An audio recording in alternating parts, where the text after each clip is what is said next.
2026'nın Ocak ayı. Tahran, İsfahan, Şiraz. İran sokakları kaynıyor. Rejim, protestolar nedeniyle ciddi bir toplumsal baskı altında. Tam da bugünlerde Trump ilk kez açık mesajı veriyor. İran'ı vurabiliriz. Ocak ayının sonunda protestolar bastırılıyor. Sokaklar susuyor. Ama Washington'da savaş planlaması devam ediyor. 2 uçak gemisi, savaş uçakları, bombardıman filoları. Hepsi Orta Doğu'ya doğru hareket ediyor. Diplomasi masada devam ediyor gibi görünürken savaş makinesi sessizce hazırlanıyor. Ve 28 Şubat sabahı. ABD ve İsrail İran'a saldırıyor. İran'ın dini lideri Ayetullah Ali Hamenei bu saldırıda öldürülüyor. Belli ki İran'daki rejimin 3-4 gün gibi kısa sürede düşeceği hesaplanmış. Ama hesap tutmuyor. Rejimin birkaç gün içinde dağılması beklenirken İran dağılmıyor. Aksine Hürmüz Boğazı kartını masaya sürerek savaşı bölgesel bir çatışmadan küresel bir ekonomik krize dönüştürüyor. Petrol fiyatları yükseliyor. Enflasyon endişesi artıyor. Merkez bankalarının faiz kararları değişiyor. Peki bu savaş gerçekten neden başladı? ABD ve İran neden karşı karşıya geldi? Ve bu savaş enerji ve finansal piyasaları nasıl etkileyebilir? Bu videoda ABD-İran savaşını sadece cephede yaşanan bir çatışma olarak değil, enerji, finans ve risk yönetimi açısından ele alacağız. Bugünkü gerilimi anlamak için biraz geriye gitmek gerekiyor. ABD ve İran ilişkileri her zaman bugünkü kadar kötü değildi. 1950'li yıllarda İran, Batı ile yakın ilişkiler kuran bir ülkeydi. Ancak 1979 İran devrimi bu ilişkiyi kökten değiştirdi. İran'da Batı yanlısı Şah rejimi devrildi, yerine İslam Cumhuriyeti kuruldu. Ve yeni yönetim ABD'yi ülkenin iç işlerine müdahale eden bir güç olarak gördü. Aynı dönemde yaşanan ABD Büyükelçiliği rehine krizi iki ülke arasındaki güveni neredeyse tamamen yok etti. O tarihten sonra ABD açısından İran, Orta Doğu'da kontrol edilmesi gereken bir tehdit, İran açısından ABD ise rejimin güvenliğine yönelik en büyük dış tehditlerden biri haline geldi. Yani bugünkü savaş sadece son birkaç ayın ürünü değil, yaklaşık yarım asırlık bir güvensizlik birikiminin sonucu. Saldırının görünen amacı İran'ın nükleer programı. Peki uranyum zenginleştirme neden bu kadar önemli? Aslında burada çok temel bir ayrım var. Nükleer enerji ile nükleer silah aynı şey değil. Evet, ikisinde de uranyum kullanılıyor. Ama kullanılan uranyumun zenginleştirme oranı çok farklı. Nükleer enerji santrallerinde kullanılan uranyum genellikle %3 ila 5 arasında zenginleştirilmiş oluyor. Bu düşük zenginleştirilmiş uranyumdur.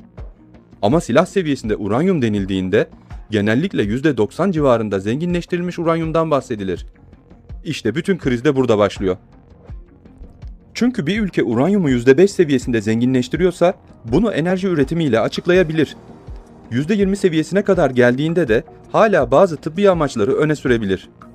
Ama oran %20'nin üzerine çıktığında, özellikle de %60 seviyelerine yaklaştığında artık dünyada alarm zilleri çalmaya başlar. İran yıllardır nükleer programının barışçıl amaçlarla yürütüldüğünü söylüyor. İsrail kendi güvenliği açısından bölgede İran gibi bir ülkenin nükleer eşik kapasitesine ulaşmasını kabul edilemez görüyor. ABD açısından bakıldığında ise konu sadece nükleer silah değil. İran'ın balistik füze kapasitesi, bölgedeki vekil güçleri ve Orta Doğu'daki nüfuzu aynı dosyanın parçaları olarak görülüyor. 2015 yılında bu konuda önemli bir dönüm noktası yaşanmıştı. 10 yılı aşkın müzakerelerin ardından İran ile ABD'nin de içinde bulunduğu ülkeler arasında nükleer anlaşma imzalandı. Bu anlaşmayla İran'ın nükleer programı sınırlandırıldı.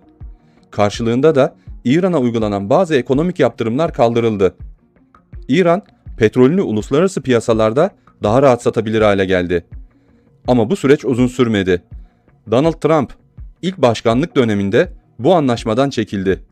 Gerekçe olarak da İran'ın balistik füze programını ve bölgesel faaliyetlerini yeterince sınırlamadığını söyledi. Trump bu anlaşma için Obama'nın utanç verici mirası der. Hatta bunun dünyanın en kötü anlaşması olduğunu söyler. Böylece yaptırımlar yeniden devreye alındı. İran ekonomisi tekrar baskı altına girdi ve iki ülke arasındaki güven tamamen zayıfladı. İran açısından bakarsak nükleer program bir egemenlik meselesi. Yani ben kendi ülkemde enerji için uranyum zenginleştirme hakkına sahibim diyor. ABD ve İsrail açısından bakarsak bu bir güvenlik meselesi. Yani İran bu kapasiteye ulaşırsa bölgedeki güç dengesi tamamen değişir diyorlar. İşte bu yüzden nükleer program ABD-İran geriliminin merkezinde yer alıyor.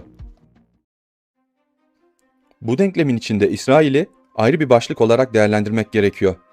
Bütün bu işin içinde İsrail'in bir şekilde var olduğunu başından beri biliyoruz. İran, 79 devriminden bu yana İsrail'in bölgedeki varlığını meşru görmüyor. İsrail'in varoluşsal bir tehdit oluşturduğuna inanıyor. Mücadeleyi kendi topraklarından uzak tutmazsa düşmanlarıyla İran topraklarında yüzleşmek zorunda kalacağına inanıyor. Devrimden bu yana da ideolojisini yaygınlaştırmaya ve sınır ötesindeki etkisini arttırmaya çalışıyor. Lübnan'da Hizbullah, Yemen'de Husiler, Irak'ta Haçlı Şabi ve Suriye'de çeşitli milis gruplar İran'ın bölgesel nüfuz ağının parçaları. Bu yapı direniş ekseni olarak adlandırılıyor ve İran'a doğrudan savaşa girmeden bölgesel etki kurma imkanı sağlıyor. Bu vekalet savaşları 2000'li yıllara kadar oldukça başarılıydı. Hatta bazı yerlerde İsrail karşısında kazanım dahi elde edilmişti. Ancak 2000'li yıllardan sonra neredeyse tüm vekalet savaşlarını İran kaybetti. Lübnan'da Hizbullah'a yapılan operasyonlarla Hizbullah'ın çok zor duruma getirilmesi, Gazze'de yaşanan o insanlık dramı ve katliam sonucunda Hamas'ın da fazlasıyla etkisiz hale gelmesi. Vekalet savaşları kaybedildikçe sıranın İran'a geleceğini İran da biliyordu. İsrail, işgalci genişleme arzuları içinde bu durumu fırsat olarak görüyor ve İran'ı bombalayıp onu tamamıyla etkisiz hale getirmeye çalışıyor. Öyle ki İsrail Başbakanı Netanyahu, İran'ın aylar içinde nükleer silaha sahip olacağını söyleyerek dünyayı bu saldırıya hazırladı. Ve saldırıyı gerçekleştirdiği gün önleyici bir saldırı yaptık dedi. ABD'nin hem ekonomik hem de askeri üstünlüğü fosil yakıtların, özellikle de petrolün istikrarlı akışına bağlıdır. Bu grafiğe baktığımızda İran dünyanın kanıtlanmış petrol rezervlerinin %11'inden fazlasını barındırıyor ve dünyanın en zengin 4. rezervine sahip. ABD'nin bu grafikteki birçok ülkeyi devlet düşmanı olarak görmesine şaşırmamak gerekiyor. Gelelim başka bir ilginç noktaya. ABD'nin küresel üstünlüğüne tehdit olarak gördüğü en önemli ülke artık Çin. Trump ilk döneminde Çin'i ilk kez stratejik rakip olarak nitelendiren başkandı. Çin artık sadece ucuz üretim yapan bir ülke değil. Dünyanın sanayi devi. Elektrikli araçlarda, bataryalarda, yenilenebilir enerji teknolojilerinde ve kritik minerallerin işlenmesinde çok güçlü bir konuma geldi. Ama Çin'in hala büyük bir zayıf noktası var. Enerji bağımlılığı. Çin'in sanayisi devasa miktarda enerjiye ihtiyaç duyuyor. Peki aynı Venezuela gibi İran'da en çok petrolü, yani enerjiyi nereye sağlıyor? Çin'e. Hürmüz Boğazı, Basra Körfezi'nden çıkan petrol ve doğalgazın dünya piyasalarına ulaşmasında en önemli geçiş noktalarından biri. Bu yüzden Hürmüz Boğazı sadece coğrafi bir geçit değil, küresel ekonominin enerji damarlarından biri. Hürmüz Boğazı'nın neden bu kadar önemli olduğunu, buradaki olası kapanma senaryolarında petrol fiyatlarının nasıl seyredebileceğini ve şirketler açısından nasıl riskler doğurabileceğini başka bir videomuzda detaylı ele almıştık. Daha kapsamlı incelemek için bu videoya da göz atabilirsiniz. Olayın temeline baktığımızda Amerika açısından şöyle bir durum var. Çin'in yükselişi artık geri döndürülemez duruma gelebilir. Ve Amerika'nın bunun önüne geçebilmek için elindeki en güçlü araçlardan biri kendi askeri gücünü kullanmak ve Çin'in enerji akışını kontrol altında tutmak. ABD güçleri Karayipler'de aylarca süren askeri hazırlıkların ardından Nicolas Maduro'yu kaçırdı.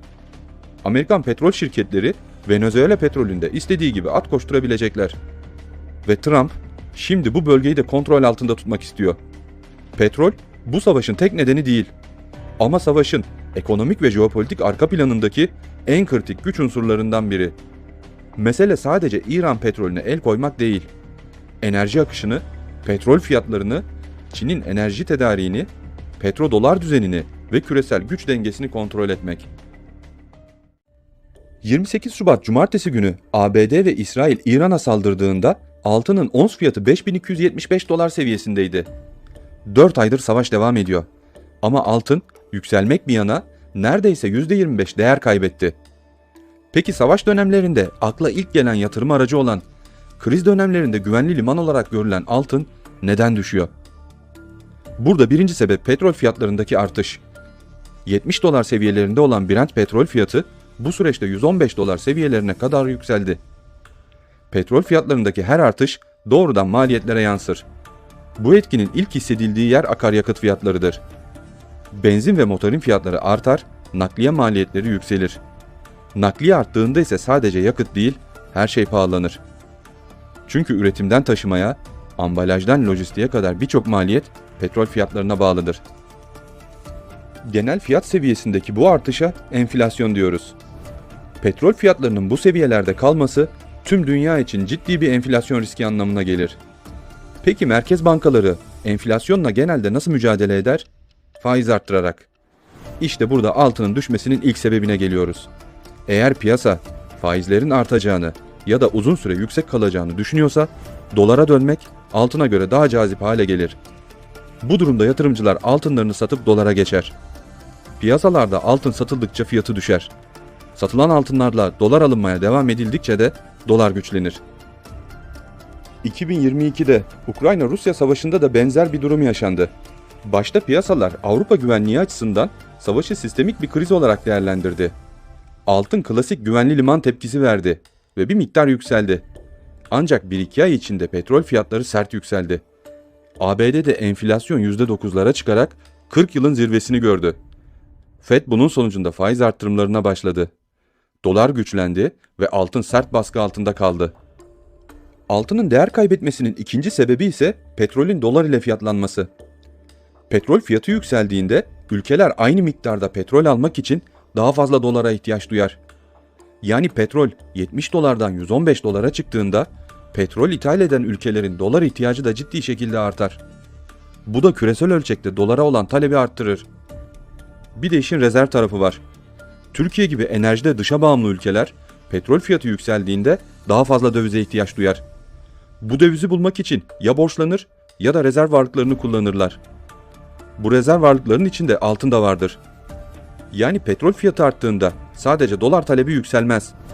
Aynı zamanda ülkeler döviz ihtiyacını karşılamak için altın satmak zorunda kalırlar. Bu da altın üzerindeki satış baskısını arttırır. Peki bundan sonra petrol fiyatlarında ne olabilir? Genel olarak şu 3 senaryo üzerinde durabiliriz. Birincisi iyimser senaryo. Tarafların diplomasiyle ilerlediği, gerilimin yavaş yavaş azaldığı, petrol fiyatlarının da kademeli olarak 75-80 dolara gerilediği senaryo. Barış anlaşması bu senaryonun olasılığını artırdı. Şimdi piyasalar bu senaryoyu fiyatlıyor. Ama barışın kalıcı olup olmayacağı fiyatlamanın seyrini belirleyecek. İkincisi baz senaryo. Yani savaş tamamen bitmez ama kontrolden de çıkmaz. Hürmüz Boğazı tamamen kapanmaz ama risk yüksek kalır. Piyasada bu riski petrol fiyatlarına yansıtmaya devam eder. Bu durumda petrolün 85-95 dolar bandında kalması daha olası görünüyor. Yani fiyatlar çok sert yükselmez ama eski düşük seviyelere de dönemez. Bu senaryo özellikle Türkiye gibi enerji ithalatçısı ülkeler açısından önemli. Çünkü petrolün uzun süre 90 dolar civarında kalması enflasyonla mücadeleyi zorlaştırır. Üçüncü senaryo ise stres senaryosu. Bu senaryoda anlaşma uygulanamaz. Müzakereler sonuçsuz kalır ve çatışma daha da büyür. Daha kötüsü, savaş hava saldırılarıyla sınırlı kalmaz ve kara operasyonu ihtimali gündeme gelir. Hürmüz Boğazı ciddi şekilde kapanır ya da geçişler güvenli olmaktan çıkar. Böyle bir tabloda petrol fiyatlarında çok sert yükselişler görebiliriz. 140 dolar, 150 dolar hatta daha yüksek seviyeler konuşulabilir. Bu elbette kimsenin görmek istemeyeceği bir senaryo. Çünkü böyle bir fiyatlama sadece petrol piyasasını değil, bütün küresel ekonomiyi sarsar. Neyse böyle bir senaryoyu daha fazla konuşmayalım. Olmasın inşallah. Bu süreçte Amerika ile İran birçok kez masaya oturdu. ABD Başkanı Trump birçok defa anlaşmaya yakınız dedi. Ancak bir şekilde İsrail'in saldırılarıyla umutlar boşa çıktı. İran'ın yapabileceği en iyi şey bu şartlarda durumu berabere bitirmek. Ve bunun için elindeki en güçlü koz da Hürmüz kartı. Bu zamana kadar bu kozunu oldukça etkili kullandı. Hürmüz kartını kullanarak Körfez'deki savaşın etkilerini uluslararası alana taşıyor. Yani bu kriz yalnızca Çin'i değil, Avrupa Birliği'ni, hatta Amerika'nın iç piyasasını ve kamuoyunu da etkileyecek bir noktaya taşıyor. Yaklaşan ABD seçimlerini de düşündüğümüzde İran zamanın kendi lehine işleyebileceğini görüyor. Bu yüzden direnmenin kendisine daha fazla fayda sağlayacağını düşünüyor. Uzun müzakerelerin sonunda Pakistan Başbakanı Şahbaz Şerif, taraflar arasında barış anlaşmasına varıldığını duyurdu. Trump, Hürmüz Boğazı'nın ticari gemilere açılacağını ve ABD'nin deniz ablukasını kaldıracağını söyledi. Peki şimdi gerçekten savaş bitti mi? Yoksa sadece savaşın bir sonraki aşamasına geçmeden önce verilen kısa bir mola mı? Çünkü sahada hala cevaplanmamış çok fazla soru var. Lübnan konusu bunların başında geliyor. İsrail'in Beyrut'u vurmaya devam etmesi İran açısından çok kritik bir başlık. İran'dan gelen açıklamalar da bu güvensizliği gösteriyor. Peki ABD ile İran arasında 107 gündür devam eden savaş sona erip kalıcı bir barışa dönüşebilecek mi? Yoksa İsrail oyunu bozan hamlelerine devam mı edecek?